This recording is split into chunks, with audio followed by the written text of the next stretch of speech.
Dr. Nix adjusted his compound eyes as the transport shuttle descended through Earth's atmosphere.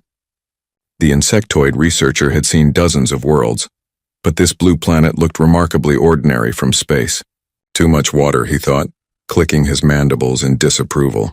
His 6 colleagues shared similar expressions of mild disappointment as they peered through the viewports. I still cannot believe the Galactic Research Consortium considers this world worth studying, Dr. Quill said, her crystalline body refracting the sunlight into rainbow patterns across the shuttle's interior. Our preliminary scans show such primitive life forms. Dr. Vale and Dr. Morse, the 2 amphibious Cephians, exchanged glances through their breathing apparatus. Vale's webbed fingers tapped against his seat. The energy readings are pathetic compared to the storm beasts of our home seas. The reptilian Dr. Pike flicked his forked tongue, tasting the recycled air. These humans claim their planet hosts dangerous predators. Laughable. Our thermal hunters could eliminate their entire food chain in cycles. Dr. Ray, whose energy-based form shimmered between visible and invisible states, pulsed with amusement. Perhaps we should not judge too quickly. The consortium must have reasons for this expedition. Dr. Wing, the avian representative, preened his metallic feathers dismissively. Reasons, yes, but likely bureaucratic ones. Earth produces nothing that compares to the sky serpents of our floating cities. Beth Miller, the human liaison officer assigned to their group, kept her expression neutral as she listened to their conversation. She had dealt with dozens of alien research teams over the past 5 years, and this group ranked among the most arrogant she had encountered. Their credentials were impressive, though. Each alien represented the top zoological minds from their respective species, with centuries of experience studying dangerous wildlife across the galaxy. The shuttle touched down at the Earth Wildlife Research Facility, a sprawling complex built into the African savanna. Beth stood as the engines powered down. Doctors, welcome to Earth. I know you have high expectations, and I assure you our facility will not disappoint. Dr. Nix's antennae twitched. We shall see. Your preliminary reports mentioned creatures capable of threatening intelligent life. Frankly, we find this difficult to believe. The largest predators we documented from orbit barely reach 3 meters in length, Dr. Quill added, her crystal structure chiming softly. On Vorthak Prime, our young hunt creatures 10 times that size for sport. Beth led them out of the shuttle and across the landing pad. The facility's main building rose before them, a modern structure designed to blend with the natural landscape. Size isn't everything when it comes to Earth's wildlife. We've learned to respect even our smallest predators. Dr. Pike laughed, a hissing sound that made nearby facility workers glance nervously in his direction. Respect for small predators. How charmingly primitive. True apex predators command fear through size and power. Wait until you see our honey badgers, Beth said quietly. But the aliens were too busy comparing Earth unfavorably to their homeworlds to pay attention. Dr. Ray's form flickered as he processed the facility's energy signatures. The containment fields here are surprisingly sophisticated for such a primitive world, though I detect numerous small energy signatures, hardly threatening.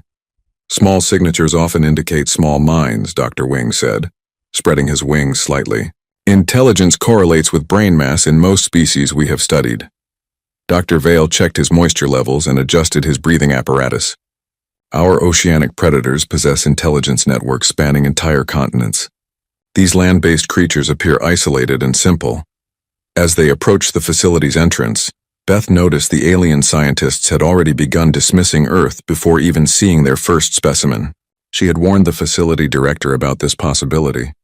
Some alien species developed such superiority, complexes that they could not recognize threats that did not match their preconceived notions. Dr. Morse gestured toward the horizon where a herd of zebras grazed peacefully.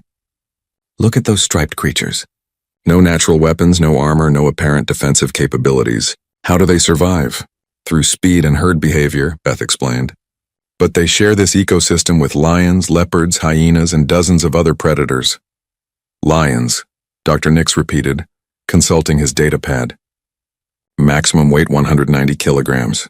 Our smallest combat insects weigh more than that. Dr. Quill's crystalline form rang like a bell as she laughed. Combat insects? Nix, even our crystalline moss could defeat creatures that small. The facility's automatic doors slid open. revealing a spacious lobby filled with holographic displays of Earth's wildlife. Dr. Pike studied the images with obvious disdain. These elephants appear impressive until you consider that our volcanic lizards reach similar sizes while breathing molten rock. Dr. Ray phased partially out of the visible spectrum to examine the facility's internal structure. Interesting construction methods, but the security measures seem designed for containing very weak creatures. Don't let appearances fool you, Beth said, leading them toward the tour route. Earth's predators have evolved unique hunting strategies that might surprise you. Dr. Wing examined a display showing various big cats. Surprise us? My dear human, we have documented predators across 17 different biosphere types. Your cats look like domesticated pets compared to the razor hawks of our sky cities. Dr. Vale's throat sac inflated slightly, a sign of amusement among his species. Perhaps we should request hazard pay for this assignment. The greatest danger appears to be dying of boredom. The other aliens chittered, chimed, hissed, pulsed, and screeched their agreement. Beth simply smiled and checked her watch. In 30 minutes, they would reach the honey badger exhibit. She had seen this pattern before with overconfident alien researchers. They always learned respect for Earth's wildlife eventually. Dr. Morse adjusted his gill flaps and spoke to his colleague in rapid Cephian before switching back to standard galactic. Vale agrees with my assessment. These creatures lack the electrochemical defenses that make our deep-sea predators truly dangerous. Electrochemical defenses are not the only way to be dangerous, Beth said, but the aliens had already moved on to criticizing the facility's temperature controls. As they walked deeper into the complex, Beth made a mental note to have the medical bay prepared. Something told her they were going to need it. The morning sun cast long shadows across the African elephant enclosure as the research team gathered at the viewing platform. 3 massive bulls grazed peacefully near a watering hole, their gray skin glistening in the heat. The largest bull raised his head, ears flapping slowly as he noticed the strange visitors. Dr. Quill's crystalline structure caught the sunlight and threw scattered rainbows across the platform. She studied the elephants with obvious disappointment. These are supposed to be your largest land predators? Actually, elephants are herbivores, Beth corrected gently. They eat plants, not meat. Herbivores? Dr. Nix's antennae drooped in disbelief. You brought us to see plant eaters? On my homeworld, creatures that size would be apex predators capable of dissolving prey with acid secretions. The largest elephant trumpeted, a sound that echoed across the savanna and made several smaller animals scatter. Dr. Wing's metallic feathers ruffled slightly, but he quickly composed himself. Impressive volume, but hardly threatening. Our sky serpents can shatter crystal formations with their calls. Dr. Pike flicked his tongue, analyzing the chemical composition of the air. I detect no venom, no pheromone weapons, no chemical deterrents. How do such large creatures defend themselves? Beth gestured toward the elephant's tusks. Size, strength, and those ivory tusks. An adult bull can weigh 7 tons and charge at speeds up to 40 kilometers per hour. 7 tons? Dr. Ray's energy form pulsed with amusement. Our void whales mass in the hundreds of tons and can phase through solid matter to hunt. Dr. Vale adjusted his breathing apparatus and spoke in bubbling tones. The water displacement alone from our leviathans creates whirlpools that swallow ships. These elephants look like toys. As they moved to the next exhibit, Dr. Morse pointed at a family of meerkats standing sentinel near their burrows. Are those supposed to be guards? They barely reach knee height on a human. Meerkats have complex social structures and warning systems, Beth explained. They can detect aerial predators from great distances. Dr. Nix clicked his mandibles dismissively. My larvae display more sophisticated behavior patterns. This is becoming embarrassing for your species. The rhinoceros paddock drew slightly more interest from the aliens. 2 white rhinos wallowed in mud while a calf stayed close to its mother. The massive horn on the male's snout gleamed in the sunlight. Now this appears more promising, Dr. Pike admitted, studying the rhino's armored hide. Decent natural armor, offensive capability with that horn. Rhinos can reach speeds of 50 kilometers per hour despite weighing 4 tons, Beth said. Their charge can overturn vehicles. Dr. Quill's form chimed softly. Overturn vehicles? Our crystal borers tunnel through solid rock at twice that speed while fighting territorial wars. This creature would be considered livestock on Vorthak Prime. The tour continued to the big cat section. where a pride of lions rested in the shade of artificial rocks. The male's mane caught the breeze as he watched the visitors with golden eyes.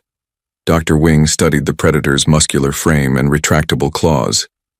Finally, actual predators, Dr. Wing said, though smaller than expected. What is their hunting success rate? Lions succeed in about 30% of their hunts, Beth replied. They work in coordinated groups to take down prey much larger than themselves. Dr. Ray flickered between visible and invisible states. 30%? Our energy hunters achieve 95% success rates and can track prey across dimensional barriers. A lioness stood and stretched, displaying the fluid grace that made her species' apex predators. Dr. Vale watched her movements with scientific interest. Adequate muscle definition but no obvious enhancements. Do they possess any special abilities? Speed, stealth, cooperative hunting strategies, and enough bite force to crush bones, Beth said. Dr. Morse's gill flaps fluttered in what passed for laughter among his species. Bone crushing? Our deep hunters can bite through starship hulls. These cats would not survive one encounter with our juvenile predators. The Siberian tiger exhibit prompted similar dismissive reactions. Despite the tiger's impressive size and obvious predatory adaptations, the aliens found it lacking compared to their homeworld fauna.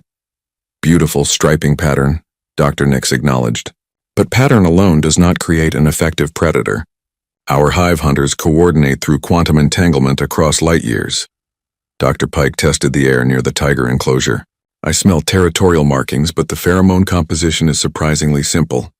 Basic chemical communication at best. The grizzly bear habitat elicited the strongest reaction yet from Dr. Quill. The massive brown bear stood on his hind legs, reaching nearly 3 meters in height. His claws caught the sunlight like organic knives.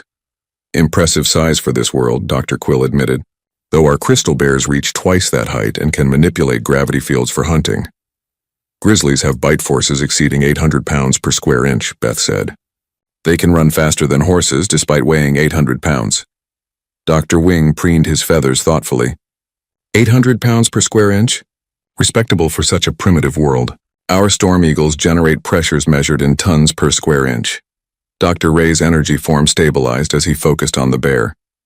The creature shows signs of intelligence, but nothing approaching the strategic thinking of our plasma predators.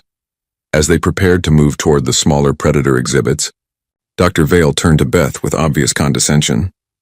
Your facility is well maintained, and these creatures show interesting adaptations for such a young world. However, I must ask why the consortium considers Earth's wildlife worth studying. Perhaps the dangerous creatures are kept elsewhere, Dr. Morse suggested.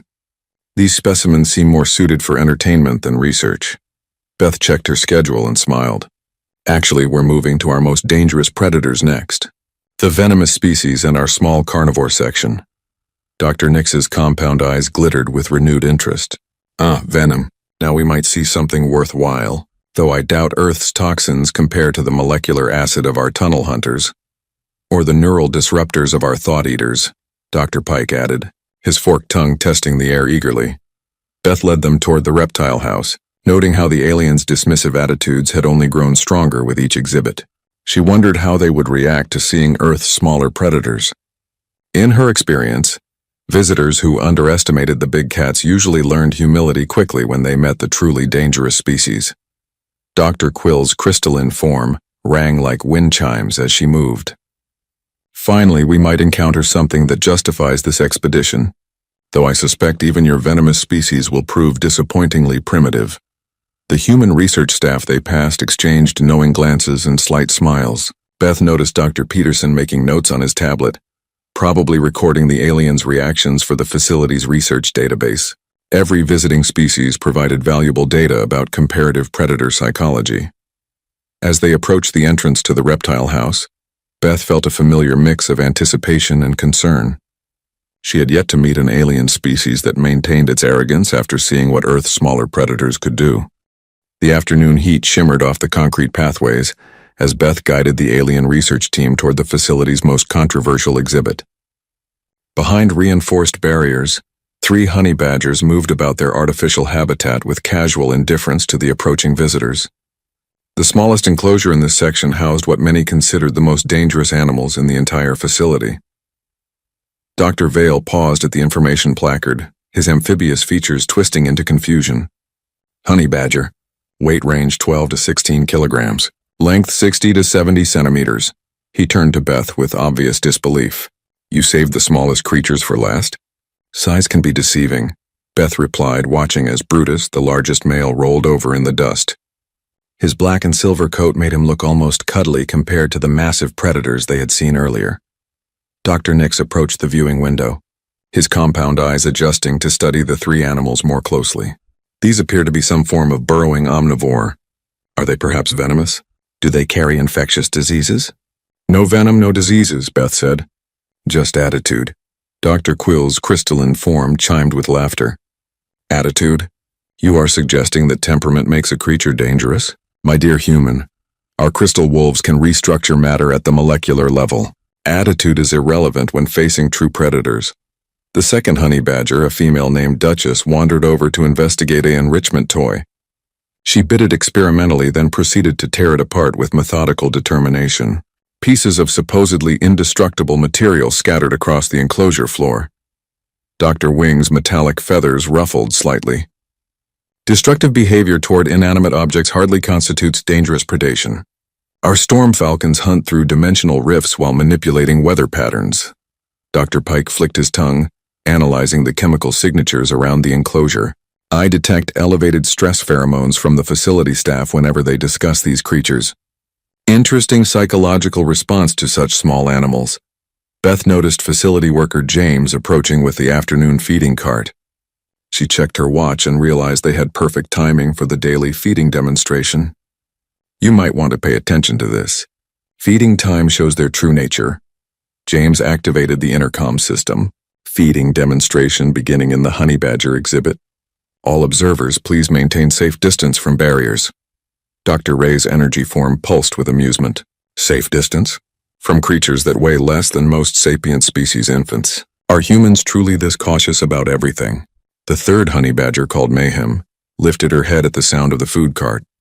Her small dark eyes fixed on James with an intensity that made him involuntarily step back. All three badgers suddenly became alert, their relaxed postures transforming into focused hunting stances. Dr. Morse adjusted his breathing apparatus nervously. The behavioral change is remarkable. They appear to have shifted into predatory mode instantly. Watch what happens when James opens the feeding slot, Beth said quietly. James approached the reinforced feeding mechanism, a complex system designed to prevent direct contact between keeper and animal. As he began to unlock the first compartment, Brutus moved with sudden explosive speed toward the feeding area. Dr. Vale's throat sac inflated in surprise. That acceleration rate is impossible for a creature of that body mass ratio. Honey badgers can reach speeds of 30 kilometers per hour in short bursts, Beth explained. But speed is not their most dangerous characteristic. James inserted the feeding pole through the designated slot and began distributing meat portions around the enclosure. Duchess immediately attacked her portion with savage intensity, tearing at the meat while simultaneously scanning for threats to her food.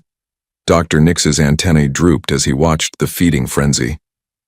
The aggressive response to food distribution suggests resource scarcity adaptations, though the intensity level appears disproportionate to body size. Mayhem finished her portion and immediately approached Brutus, attempting to steal his food. Instead of defensive posturing typical of most species, Brutus launched himself directly at the larger female with no apparent concern for size disadvantage or injury. Dr. Quill's crystalline structure rang sharply. That smaller male just attacked a larger opponent without any preliminary threat displays. Such behavior would be considered suicidal among rational predators. Honey badgers don't back down, Beth said. Ever. From anything. The brief scuffle between Brutus and Mayhem involved no complex maneuvering or strategic positioning. Both animals simply attacked with relentless aggression until James distracted them with additional food portions. Dr. Wing studied the interaction with growing unease. Their fighting technique appears to be purely offensive with no defensive considerations. Do they lack self-preservation instincts? They have self-preservation instincts, Beth replied.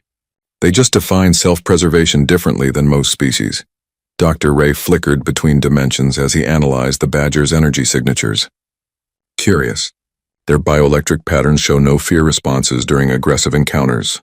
Even our void predators display some caution when threatened. As James finished the feeding procedure and began securing the mechanisms, a maintenance alert chimed through the facility's communication system. Dr. Pike translated the technical jargon for his colleagues. Routine electromagnetic calibration required for the containment systems. Dr. Ray's form brightened with interest. Electromagnetic systems? My scanning equipment operates on similar principles. Perhaps I could assist with calibration procedures? Beth hesitated. That's not really necessary. Our technical staff handles all maintenance. Nonsense, Dr. Ray said, already beginning to interface with the facility's electromagnetic grid. My energy matrix can optimize your field generators for improved efficiency. The maintenance technician, unaware of Dr. Ray's intervention, began the standard calibration sequence. Dr. Ray simultaneously attempted to enhance the electromagnetic fields, using his own energy manipulation abilities. Dr. Quill noticed the interference first. Ray, your field harmonics are creating resonance patterns in the containment grid. Warning indicators began flashing on the control panel as Dr. Ray's energy matrix conflicted with the calibration sequence. The electromagnetic pulse that resulted lasted only microseconds, but it disrupted several containment systems throughout the facility. In the honey badger exhibit, the primary barrier locks disengaged for exactly 2.3 seconds. Under normal circumstances, this brief malfunction would go unnoticed by most animals. Brutus was not most animals. The male honey badger had been testing the barrier integrity during every feeding session for the past 6 months. The moment the locks disengaged, he squeezed through the narrow gap with practiced efficiency.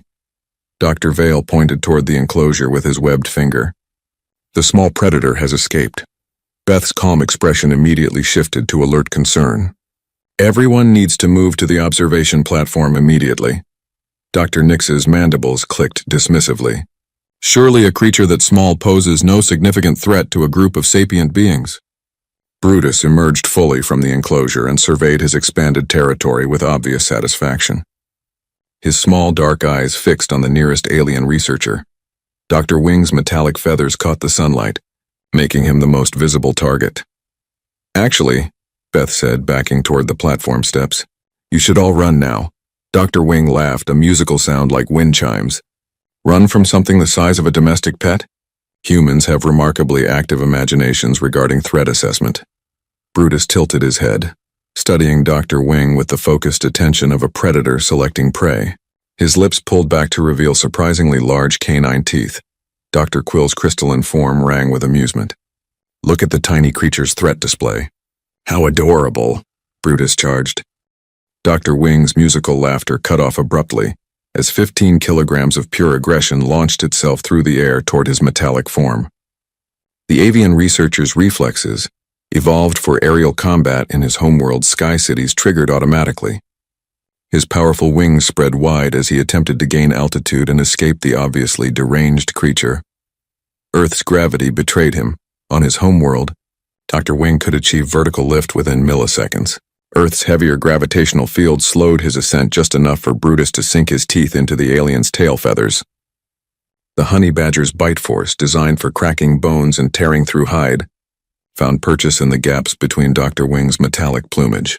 Dr. Wing shrieked, a sound like grinding metal that echoed across the facility. He twisted frantically, using his superior size and strength to shake the small predator loose. Brutus simply adjusted his grip and held on with the determination of a creature that had never learned the meaning of surrender. Get it off me, Dr. Wing cried, spinning in circles as he tried to dislodge his attacker. The creature is malfunctioning. Its pain receptors must be damaged. Dr. Nix approached confidently, his compound eyes analyzing the situation with scientific detachment. Simple parasitic attachment behavior. I will deploy standard pheromone deterrence. The insectoid researcher activated his chemical defense glands, releasing a cloud of complex pheromones that would send any sensible predator fleeing in terror. On his homeworld, these chemical signals could stop a charging tunnel beast at 50 meters. Brutus ignored them completely. Dr. Nix's antennae drooped in confusion. Impossible. These pheromones trigger fear responses in every predator species we have documented across 37 worlds. Honey badgers don't have fear responses. Beth called out from the safety of the observation platform. That's what makes them dangerous. Dr. Quill decided to take a more direct approach. Her crystalline form began resonating at specific frequencies, generating solid crystal barriers around Brutus to trap him against Dr. Wing. The barriers rose from the ground in perfect geometric patterns, designed to contain creatures 10 times Brutus's size. Brutus released Dr. Wing, dropped to the ground, and immediately began searching for a way around the crystal formations. He found a gap barely wide enough for his head and squeezed through it with liquid efficiency. Structural integrity of barriers holding, Dr. Quill announced confidently. The creature is successfully contained within my crystal matrix. Brutus emerged on the opposite side of the barriers and immediately focused on Dr. Quill herself. Her crystalline body reflected the afternoon sunlight in dazzling patterns, making her an irresistible target for investigation. The containment failed, Dr. Pike observed with scientific precision. The predator demonstrated remarkable spatial intelligence in navigating the barrier system. Spatial intelligence? Dr. Ray's energy form flickered with disbelief. It is a simple tunnel-dwelling organism. How can it possess problem-solving capabilities? Brutus began his systematic assault on Dr. Quill's crystalline structure, using his claws to test for weak points while simultaneously biting at her base. His teeth, designed for breaking open beehives and termite mounds, found purchase in the microscopic gaps between her crystal formations. Dr. Quill's harmonic frequency shifted to alarm. The creature is actually damaging my matrix. Its bite force exceeds theoretical maximums for its body mass. Dr. Vale attempted to rescue his colleague by using his species' natural camouflage abilities. His amphibious skin shifted colors and patterns, blending perfectly with the surrounding environment. On his oceanic homeworld, this adaptation made him virtually invisible to predators and prey alike. Brutus lifted his head from his assault on Dr. Quill and sniffed the air. His nose, capable of detecting scents at concentrations measured in parts per billion, immediately located Dr. Vale despite the perfect visual camouflage. Olfactory tracking. Dr. Vale bubbled in dismay as Brutus oriented directly toward his position. The creature hunts by scent. Sophisticated sensory adaptation for such a primitive world. Dr. Morse tried to assist his colleague by creating ultrasonic disturbances in the water vapor surrounding them. The complex acoustic patterns would disorient any marine predator from their homeworld, disrupting their lateral line sensory systems. Brutus charged toward Dr. Vale without any sign of disorientation. Acoustic countermeasures ineffective. Dr. Morse reported unnecessarily as Brutus reached his colleague and began climbing up Dr. Vale's body with the persistence of a creature that viewed obstacles as temporary inconveniences. Dr. Pike decided to utilize his species' advanced thermal imaging capabilities to track the creature's movements and predict its next attack vector. His reptilian eyes shifted to infrared spectrum, revealing Brutus's heat signature in perfect detail. Thermal tracking established, Dr. Pike announced. Predicting movement patterns now. Brutus's heat signature suddenly accelerated beyond Dr. Pike's prediction algorithms. The honey badger moved with explosive randomness that defied pattern analysis, launching himself from Dr. Vale toward Dr. Pike. With no apparent regard for physics or common sense, Dr. Pike's thermal vision proved useless for dodging an opponent that attacked with pure instinct rather than tactical planning. Brutus landed on the reptilian researcher's back and immediately began exploring the gaps in his scaled hide. Pattern analysis failure, Dr. Pike hissed as he tried to dislodge his attacker.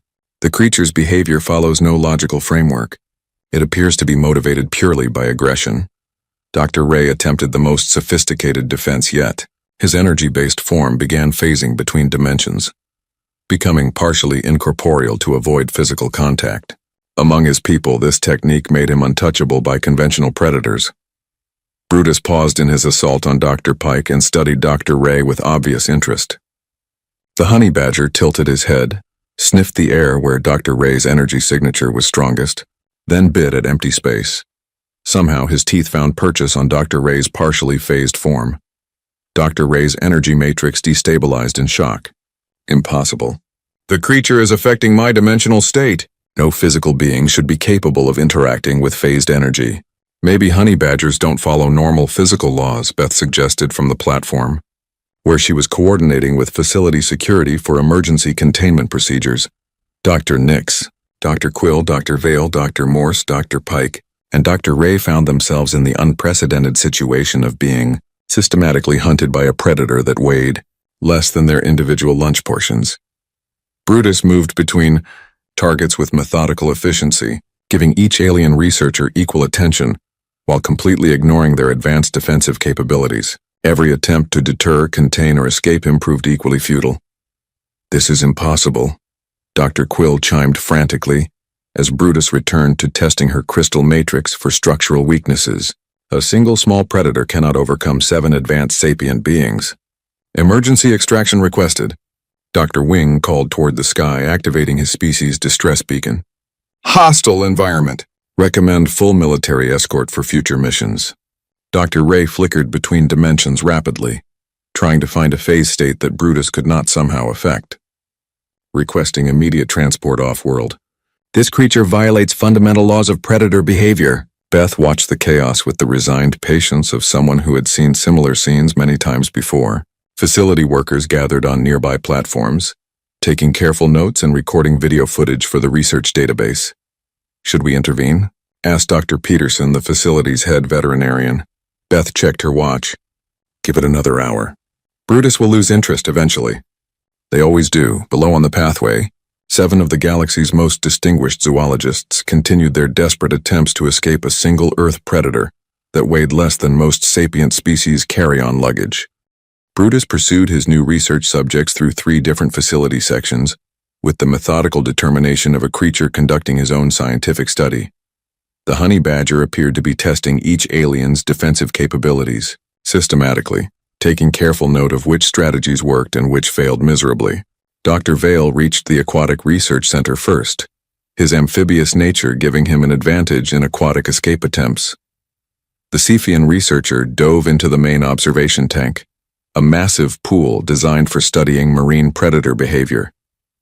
His people could remain underwater for hours, breathing through specialized gill slits while their natural camouflage made them virtually invisible in aquatic environments. Brutus arrived at the tank's edge and studied the water with obvious interest.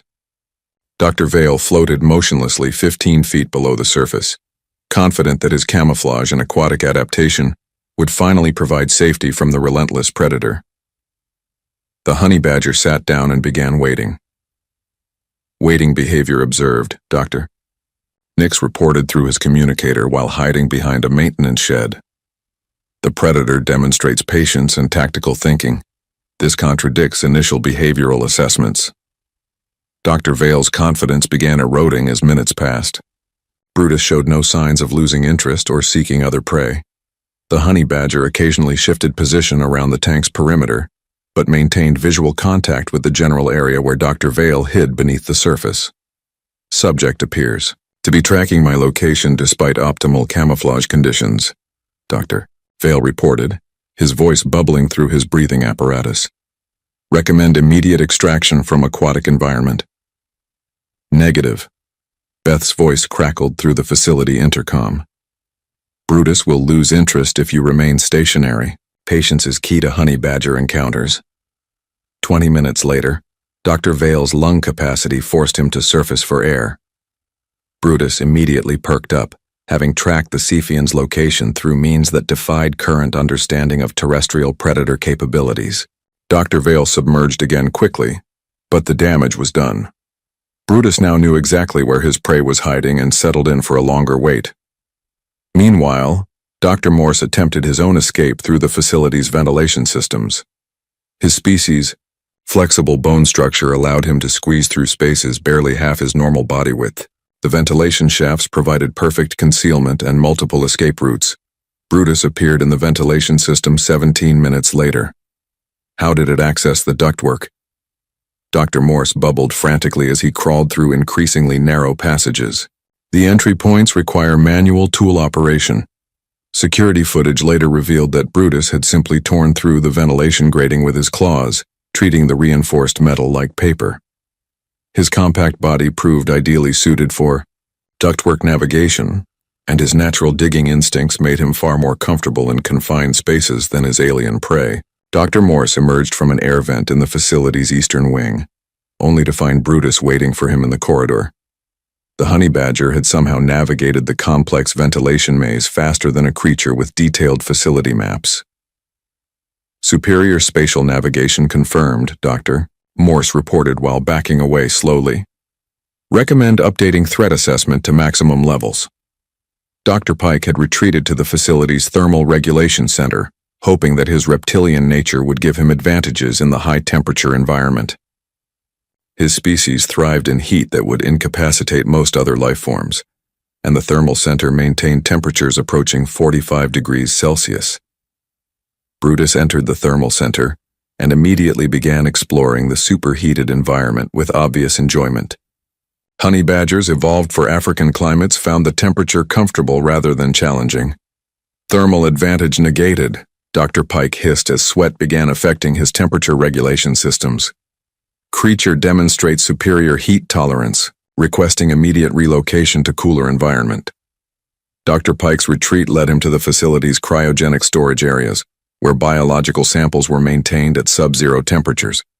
His reptilian metabolism began slowing immediately, in the extreme cold, but the temperature would surely deter a creature adapted for warm climates. Brutus followed him into the cryogenic section without hesitation. Impossible. Dr. Pike's voice slowed as the cold affected his speech patterns. No single organism should demonstrate optimal function across such extreme temperature ranges. Dr. Ray attempted to escape through dimensional manipulation, phasing between multiple reality layers to confuse any tracking attempts. His energy matrix could exist simultaneously across 17 different dimensional states, creating a probability cloud that should make him impossible to locate. Brutus bit him in dimension number 4. The creature is accessing alternate dimensional states. Dr. Ray's energy form fluctuated wildly. This violates every known law of physics. How can a biological organism interact with quantum probability? Matrices? Maybe honey badgers just don't care about physics, Beth suggested over the intercom.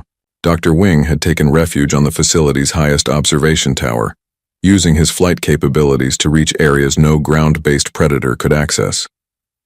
His metallic feathers gleamed in the afternoon sunlight as he preened nervously while scanning for any sign of pursuit. Brutus appeared on the tower platform 30 seconds later. Climbing ability assessment severely underestimated, Dr. Wing reported while backing toward the platform's edge. Creature demonstrates vertical mobility comparable to specialized arboreal predators. The facility's security cameras captured Brutus's ascent of the observation tower. The honey badger had climbed the exterior wall using window ledges, architectural features, and pure determination to reach a platform 20 meters above ground level. Dr. Wing spread his wings and launched himself into the air, finally utilizing his species' primary evolutionary advantage. Surely no ground-based predator could pursue him into three-dimensional aerial space. Brutus watched Dr. Wing's flight, path with obvious interest, then began calculating trajectory angles with the focused attention of a creature that had spent generations raiding aerial beehives. Dr. Wing's aerial superiority lasted until he attempted to land on a different platform. Brutus was waiting for him. Predictive behavior confirmed.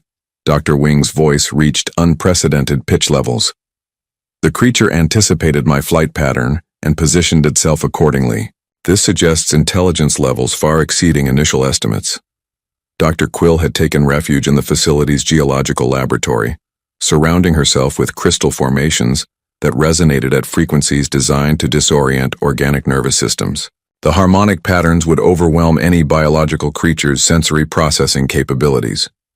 Brutus entered the laboratory and immediately began destroying the crystal formations with systematic efficiency. His claws and teeth made short work of structures that would require specialized tools to damage. Acoustic countermeasures ineffective. Dr. Quill's harmonic frequency shifted to panic. Creature demonstrates resistance to sensory overload techniques. Structural damage to defensive formations exceeds anticipated parameters.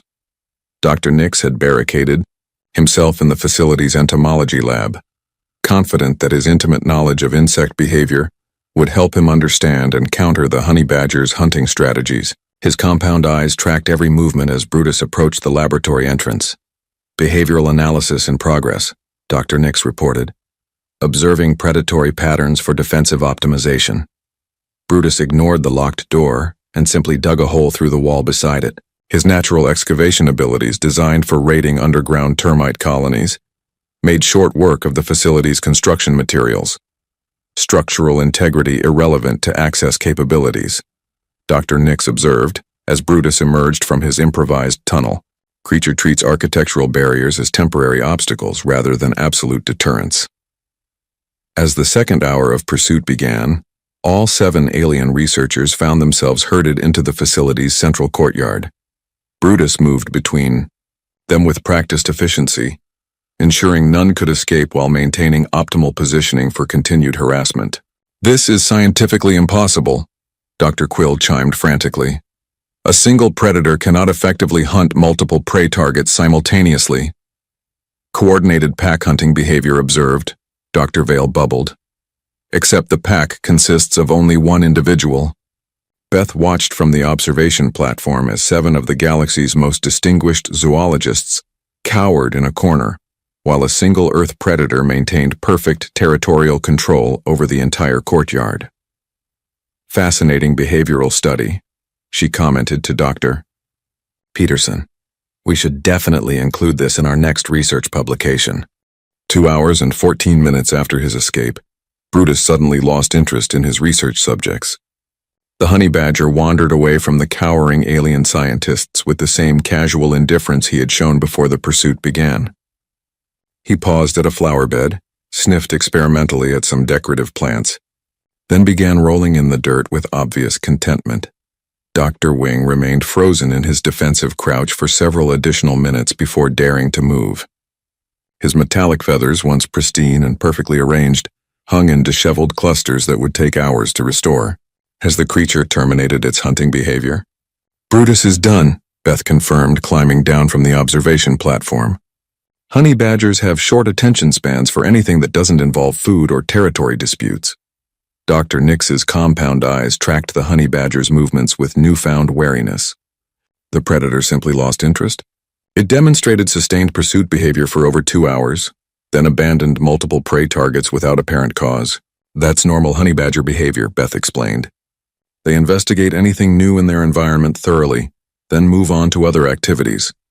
You were new and interesting. Now you're familiar and boring." Dr. Quill's crystalline structure rang with confused harmonics. "The creature was not actually hunting us for food?" "Honey badgers rarely hunt anything larger than themselves for food," Beth said. "Brutus was probably just curious about you. Maybe a little territorial about unfamiliar visitors in his space." Dr. Ray's energy form flickered uncertainly. "Curiosity? The creature subjected us to systematic predatory harassment because of curiosity." "Honey badgers investigate everything," Beth confirmed. "They're naturally inquisitive about new objects, creatures, or situations in their environment." Dr. Vale adjusted his breathing apparatus with shaking webbed fingers. "That level of aggressive investigation could have resulted in serious injuries. How do humans coexist with such creatures?" "Carefully," Beth replied. "We study their behavior, respect their space, and maintain appropriate safety protocols. Most importantly, we never underestimate them." Dr. Pike's forked tongue tested the air nervously. "Your safety protocols appear inadequate if a containment failure can result in such chaos." "Actually, our safety protocols worked perfectly," Beth said. "Nobody was seriously injured. The situation remained contained within the facility, and Brutus returned to his normal behavior patterns within acceptable time parameters." Dr. Morse's gill flaps fluttered in disbelief. "You consider this acceptable? 7 sapient beings were terrorized by a single small predator. You were inconvenienced by a curious animal that outweighs each of you by about 90%, Beth corrected. "If Brutus had actually intended to harm you, this conversation would not be happening." The alien researchers exchanged uncertain glances as they processed this information. Dr. Wing was the first to vocalize their growing realization. "Are you suggesting that the creature was restraining itself during the encounter?" "Honey badgers have claws capable of tearing through metal, jaws that can crack bones, and enough aggression to fight lions over food," Beth explained.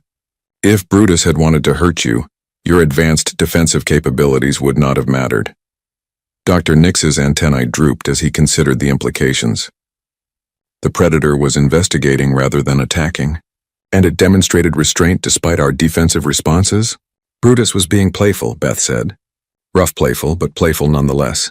He treated you like interesting toys that responded to stimulation. Dr. Quill's harmonic frequency shifted to embarrassment. We were toys? To a creature we dismissed as primitively small? Size has nothing to do with effectiveness, Beth pointed out. Earth's ecosystem shaped creatures that survive through intelligence, adaptability, and determination, rather than raw physical power. Dr. Ray's energy matrix stabilized as he processed this new perspective. Your planet's gravitational field and atmospheric composition would indeed favor compact, efficient predators over massive ones. Our predators learned to succeed through cleverness rather than size, Beth agreed. They developed psychological warfare, tool use, cooperative hunting, and pure stubborn persistence. Dr. Vale's throat sac inflated thoughtfully. Psychological warfare? You are suggesting that creatures' behavior was designed to create mental stress in prey species. Honey badgers don't back down ever, Beth explained. They fight until their opponent gives up or goes away. Most animals find this behavior so unusual and stressful that they retreat rather than continue fighting. Dr. Pike's thermal vision analyzed Brutus, who was now napping peacefully in the afternoon sunshine. The creature's stress levels appear minimal despite the extended encounter. No elevated temperature, no rapid breathing, no chemical stress indicators. Brutus enjoyed himself, Beth said. New visitors are the highlight of his week. He probably hopes you'll visit again soon. Dr. Wing's feathers ruffled nervously. You expect us to return? After this experience? Actually, yes, Beth replied. Because now you understand what makes Earth's predators special. They don't win through superior size or strength. They win through superior determination and intelligence. Dr. Morse adjusted his breathing apparatus and studied Brutus with new respect. The creature demonstrated problem-solving abilities that exceeded our predictions. Spatial navigation, tactical thinking, pattern recognition, and complete fearlessness, Dr. Nix added. It showed no hesitation when facing opponents larger than itself. Dr. Quill's crystalline form chimed softly. We assumed that effectiveness correlated with size. Our homeworld's predators succeed through massive physical advantages. Earth's predators succeed through psychological advantages, Beth explained. They think, adapt, and never give up. That makes them far more dangerous than any creature that relies solely on size. Dr. Ray flickered between dimensions thoughtfully. Your species coexists with such creatures daily. How do humans maintain psychological stability in such an environment? We learn to respect them, Beth said simply. We study their behavior, understand their needs, and never assume we can control them completely. Most importantly, we never underestimate them. Dr. Vale bubbled quietly for several moments before speaking. We underestimated Earth's wildlife based on size comparisons to our homeworld's fauna. You underestimated Earth's wildlife because you judged it by the wrong criteria, Beth corrected. Size, venom, armor, and energy weapons don't matter if your opponent simply refuses to acknowledge that they should lose. Dr. Pike tested the air with his tongue. The creature's chemical signature indicates complete confidence in any environment. No fear responses, no submission pheromones. Honey badgers don't have submission responses, Beth confirmed. They have two settings, curious and aggressive, sometimes both simultaneously. Dr. Wing preened his damaged feathers thoughtfully. Such creatures would be considered mythical on most civilized worlds. Predators that cannot be deterred, contained, or reasoned with. Earth has dozens of species with similar psychological profiles, Beth said. Wolverines, Cape buffalo, cassowaries, Tasmanian devils, shrews. Size varies, but the attitude remains consistent. Dr. Nix's compound eyes glittered with newfound interest. Your entire ecosystem is populated by creatures with honey badger-level determination? Not all of them, Beth replied, but enough to keep life interesting, and enough to ensure that humans learned humility and respect early in our development. Dr. Quill's harmonic shifted to something approaching awe. Your species evolved alongside predators that cannot be intimidated or controlled through conventional means. We evolved alongside predators that forced us to become smarter, not stronger, Beth corrected. Earth's wildlife taught humanity that intelligence and persistence matter more than size and power. As they prepared to leave the facility, Dr. Ray paused to study Brutus one final time. The creature appears completely peaceful now. No signs of the aggressive behavior we witnessed earlier. Brutus is taking his afternoon nap, Beth explained. He'll wake up in a few hours, eat dinner, and probably forget all about today's excitement. Dr. Morse adjusted his breathing apparatus nervously. Will you be updating your threat assessments for Earth's wildlife? Our threat assessments are accurate, Beth replied. You just needed to learn how to read them properly. Dr. Vale's throat sac inflated with what might have been laughter. We spent centuries studying galactic predators but failed to understand a single Earth creature. You understood Brutus perfectly, Beth said. You just didn't believe your own observations because they contradicted your assumptions about size and danger. As the alien research team prepared their departure reports, Beth noticed their attitudes had undergone complete transformation. Where they had once shown arrogance and dismissal, they now displayed respectful wariness and genuine scientific curiosity. Dr. Wing activated his communication array to contact the Galactic Research Consortium. Updating mission parameters. Earth wildlife requires comprehensive behavioral analysis before any future expeditions. Recommend full defensive protocols for all personnel. Dr. Nix added his own amendment to the report. Earth predators demonstrate psychological warfare capabilities that exceed current threat assessment models. Standard deterrent methods prove ineffective against determination-based hunting strategies. Beth smiled as she watched the alien scientists board their transport shuttle. In her experience, visitors who learned respect for Earth's wildlife always became better researchers. They returned to their homeworlds with broader perspectives about what made predators truly dangerous. As the shuttle disappeared into Earth's atmosphere, Dr. Peterson approached Beth with his data tablet. How should we classify this encounter for the research database? Beth considered the question while watching Brutus wake up from his nap and begin investigating a butterfly that had landed near his enclosure. File it under successful educational demonstration, and make sure to note that honey badgers remain undefeated against visiting alien researchers. Current record? Dr. Peterson asked. 47 alien research teams, 0 defeats, Beth replied. Though Brutus is getting lazy in his old age. He used to keep them running for at least 3 hours.